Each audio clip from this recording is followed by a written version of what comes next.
जी याच्यामध्ये कोणतेही जीवाणू नाही. हे बनवताना तुमचे सगळे औषधी वनस्पतींपासून बनवलेलं आहे. त्यामुळे तुम्ही हे खतासोबत पण वापरू शकता आणि याचा वापर आपण एकरी 2 लिटर प्रति एकर प्रमाणे आपल्या पिकासाठी केला तर जो काय फॉस्फरस तुम्ही पहिले दिलेल्या खतातनं जमिनीमध्ये फिक्स झालेला आहे, तो फिक्स झालेला फॉस्फरस चांगल्या पद्धतीने उपलब्ध करून देण्याचं काम करतो. ही फॉस्फरस उपलब्ध करून देण्याचं काम ही पिस्टल टेक्नॉलॉजी करते. त्याच्यानंतर विषय आहे तो पोटॅशियमचा. आता पोटॅशियमच्या बाबतीत काय होतं, पालवी साहेब, मूळतःच आपल्या भारताच्या जमिनीमध्ये भरपूर मोठ्या प्रमाणात पोटॅशियम म्हणून कधी पण आपण आपले जे काही पिकं आपण घेतो ह्या पिकांचा जर आपण रासायनिक खताचा डोस बघितला म्हणजे नंतरच पुरात पालाचा जर डोस बघितला तर नेहमी त्याच्यामध्ये पालासचं प्रमाण हे कमी का कमी आहे की आपल्याच मातीमध्ये भरपूर मोठ्या प्रमाणात पालाश आहे. फक्त तो पिकांना उपलब्ध होणं गरजेचं आहे. तो होत नाही. का होत नाही? का त्याचा कण हा जड आहे मातीमध्ये आणि त्यामुळे तो पिकाला सहज उपलब्ध होत नाही आणि जड कण असल्यामुळे तो मुळांमध्ये सुद्धा सहजपणे अपटेक केला जातो. म्हणूनच या ठिकाणी फार्मसन ऍग्रो सोल्युशन कंपनीचं जे ड्रिप के टेक्नॉलॉजी आहे ही ड्रिप के टेक्नॉलॉजी तिथं काम करते. आता ड्रिप के टेक्नॉलॉजी नाव याचं ड्रिप के, पण शेतकऱ्यांना कधी कधी वाटतं की याच्यामध्ये कोणत्या प्रकारचा काही पालाश वगैरे दिलेला आहे पण याच्यात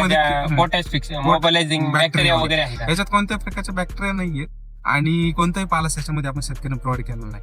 याच्यामध्ये फक्त काय आहे की ही एक अपटेक टेक्नॉलॉजी. आता हे ज्यावेळेस आपण वापरतो, हे ज्यावेळेस जमिनीत सोडलं जातं तर नेमकं ही जमिनीत कसं काम करतं पालवी साहेब, हा महत्वाचा मुद्दा आहे.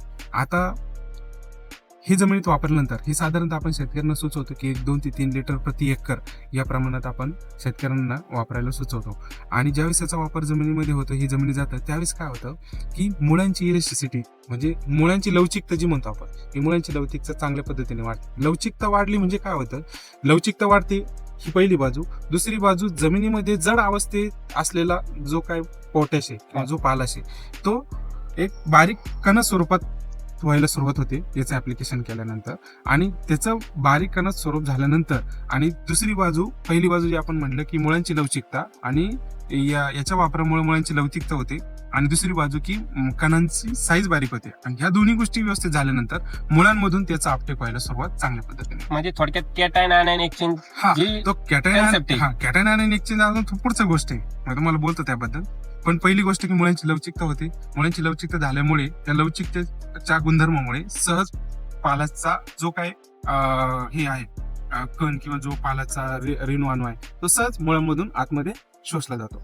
आणि त्याच्यात पुढची आणखी ह्या प्रोडक्टची एक खासियत अशी आहे की मातीतील कॅटायन विनिमय क्षमता ही जी काय मातीचा रासायनिक गुणधर्म आपण म्हणतो हा अतिशय चांगल्या पद्धतीने इम्प्रूव्ह करायचं काम करतो, विकसित करतो. आता हे कॅटायन एक्सचेंज कॅपॅसिटी म्हणजे काय किंवा हा गुणधर्म काय सांगतो तर मी थोडक्यात तुम्हाला समजून सांगतो. आता हा मातीचा कण आहे, बरोबर.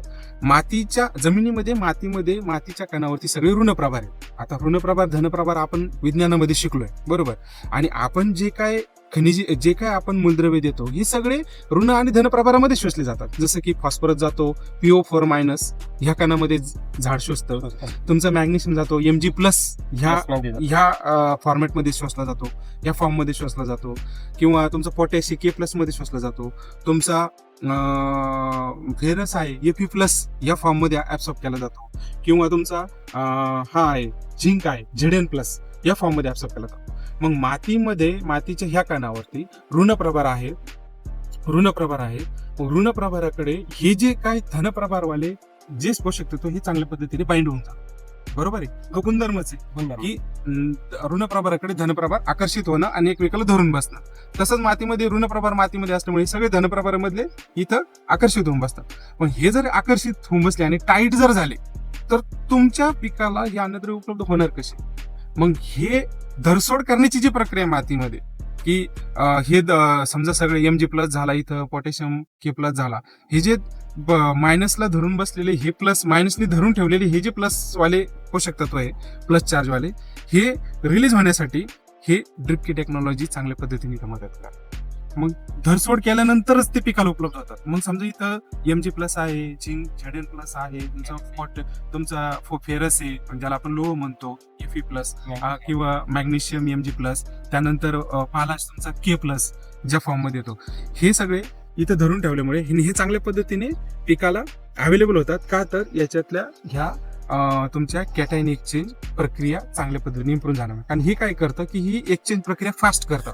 म्हणजे इथून धरून ठेवलेले पटकन उपलब्ध करून देतं झाडाला, त्याच्या जागी दुसरं तिथं अटॅच करतं आणि हे उपलब्ध करून दिल्यानंतर चांगल्या पद्धतीने पिकाला तुमचा पोटॅशियमच नाही तर बाकीचे मॅग्नेशियम असेल, फेरस असेल, झिंक असेल, हे सगळे अन्नद्रव्ये चांगल्या पद्धतीने उपलब्ध होण्यास मदत होते. ओके, त्याच्यानंतर हा जो बायोलोम प्रॉडक्ट आहे.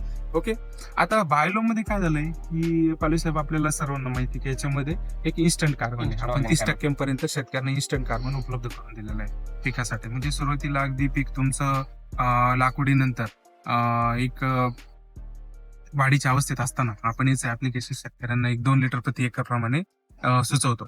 मग हे जे फार्म्स अँड ऍग्री सोल्युशन कंपनीचं बायोलोम जे आहे, हे बायोलोम नेमकं करतं काम काय?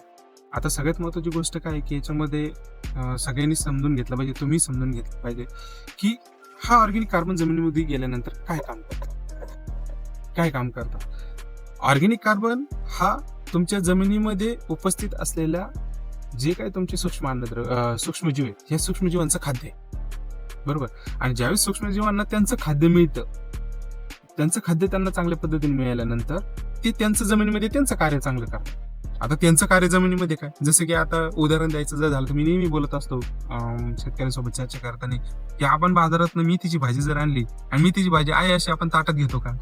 नाही घेऊ शकत. आपण काय करतो त्याच्यावरती मसाले मिक्स करून त्याला तेल मीठ मिरचीची फोडणी देऊन आपण ती भाजी तयार करतो. आणि तयार झालेली ती भाजी ज्यावेळेस आपण ताटामध्ये घेतो त्यावेळेस ती तयार झालेल्या भाजीचा जो फॉर्म आहे तो आपल्या पोटासाठी पचण्यासाठी योग्य असतो. बरोबर. आपण कच्ची खाल्ली तर पोट दुखेल नक्कीच. बरोबर. त्यामुळे तो पचण्यासाठी तयार केल्यानंतर जी भाजी तयार होते मग आपल्याला ती पचण्यासाठी योग्य असते. मग असंच जमिनीमध्ये जसं आपल्या घरामध्ये किचन नावाचा एक भाग आहे तसंच जमिनीमध्ये सुद्धा एक किचन आहे. आणि त्या किचन मध्ये काम करणारे आपले हे सगळे आचारी मंडळी आपण जे म्हणतो हे सगळे सूक्ष्म अन्नद्रव्य, हे सूक्ष्मजीव आहे. सर्व सूक्ष्मजीव ज्यांना हे काम दिलेलं आहे की हा तुम्हाला ह्या झाडाचं भोजन बनवायचंय, ह्या झाडाला तुम्हाला हे पोषक तत्व उपलब्ध करून द्यायचंय, हे आलेलं आहे. कारण झाड तर काय डायरेक्ट तुम्ही टाकलेलं युरिया चावून खात नाही. त्याच्यापासून निघालेला नत्र NH4+ किंवा तुमचा N+, NO2- ह्या फॉर्म मधले जे अन्नद्रव्य नायट्रोजन ह्या फॉर्म मध्ये झाड अपटेक करतं. मग ह्या फॉर्म मध्ये उपलब्ध करून देण्याचं काम तुमच्या जमिनीमध्ये उपलब्ध असलेले जीवाणू करतात. पण जीवाणू हे काम करत असताना त्यांना सुद्धा अन्नद्रव्याची गरज असते, त्यांना त्यांच्या जेवणाची गरज असते. त्यांना थोडक्यात लावल्यानंतर लहान बाळाला जसं रेडी टू फूडची गरज आहे सुरुवातीला, त्या पद्धतीने हा इन्स्टंट कार्बन त्यांना सूक्ष्म जीवांना वाढीसाठी मदत करतो. रेडी टू फूड म्हणून माध्यमातून मदत करतो.